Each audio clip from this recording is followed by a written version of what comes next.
नमस्कार दोस्तों। आज मैं बात करने वाला हूँ सार्क कंट्रीज़ के बारे में। सार्क है क्या और इसमें कौन कौन से देश इसमें शामिल हैं और इसका उद्देश्य क्या था और अभी भी एक्टिव है या नहीं है।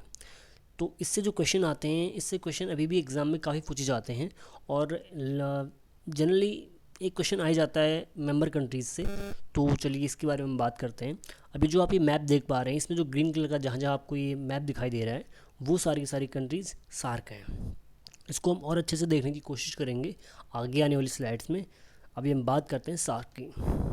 सार्क यानी कि South Asian Association for Regional cooperation.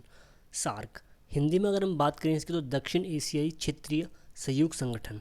इसके नाम से ही आप इसका जो उद्देश्य है उसके बारे में पता लगा सकते हैं।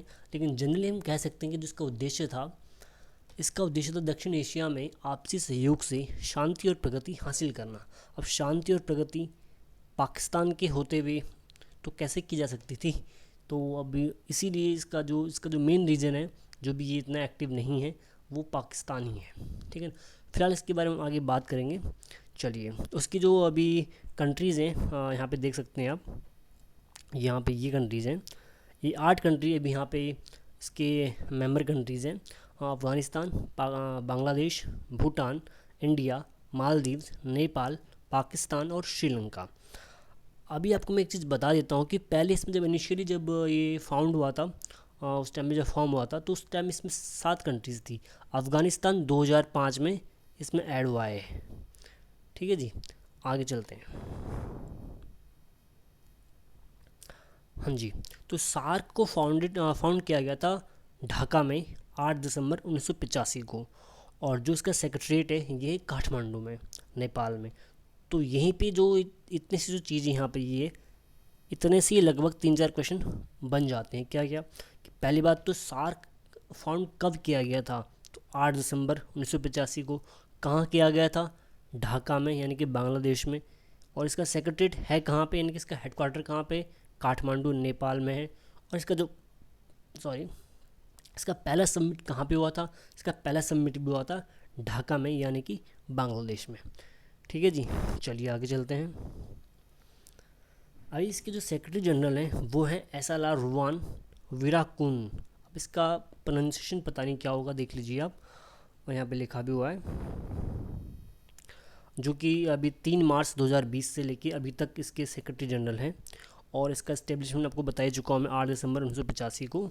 बाकी ये इतना इम्पोर्टेंट है नहीं, वैसे इतना एग्ज़ाम में पूछा नहीं जाता है। ठीक है जी, चलिए अभी इसकी सबमिट की मैं बात कर रहा था। तो इसका जो पहला सबमिट हुआ था वो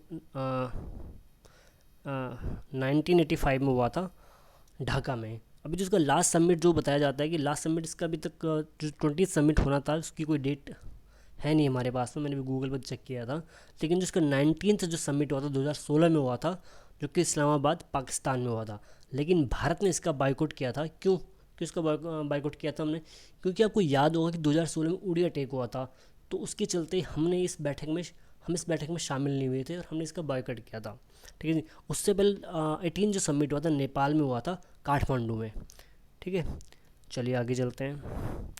अब ये यहाँ पे आपको जो मेन जो चीज़ जिस चीज़ के लिए ये मैं वीडियो बना रहा हूँ, वो है इसकी मेंबर कंट्रीज़ को याद रखने के लिए। इसकी मेंबर कंट्रीज़ को याद कैसे रख सकते हैं हम? क्योंकि असल में क्या होता है कि एग्ज़ाम में जो क्वेश्चन आता है वो मेंबर कंट्रीज से ही आता है।